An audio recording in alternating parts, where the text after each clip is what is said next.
Les sénateurs agissent. Colère des agriculteurs, le Sénat avait sonné l'alarme. Face à l'ampleur de la protestation des agriculteurs, la Commission des affaires européennes s'est réunie ce jeudi 25 janvier.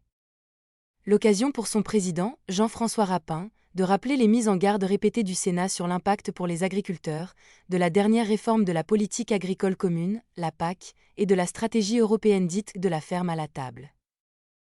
Le Sénat est à l'origine de 4 résolutions européennes au cours des 7 dernières années pour demander un renforcement de la politique agricole commune. Depuis 2017, il a insisté sur la sécurisation des revenus agricoles et préconisé une gestion pragmatique des enjeux environnementaux.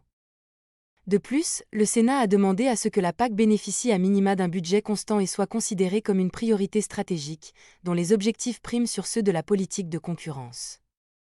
En parallèle, la Commission des affaires européennes a fait part de ses inquiétudes dès la présentation, en 2020, de la stratégie européenne appelée de la ferme à la table, qui constitue la feuille de route de l'Union européenne en matière d'agriculture et d'alimentation.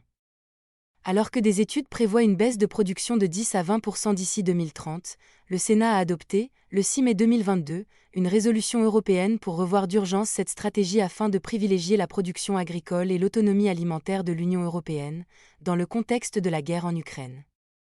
Alors qu'un accord de libre-échange entre l'Union européenne et les pays du Mercosur se précise, Jean-François Rapin souligne que près de la moitié de l'empreinte carbone alimentaire française est liée aux importations de produits agricoles.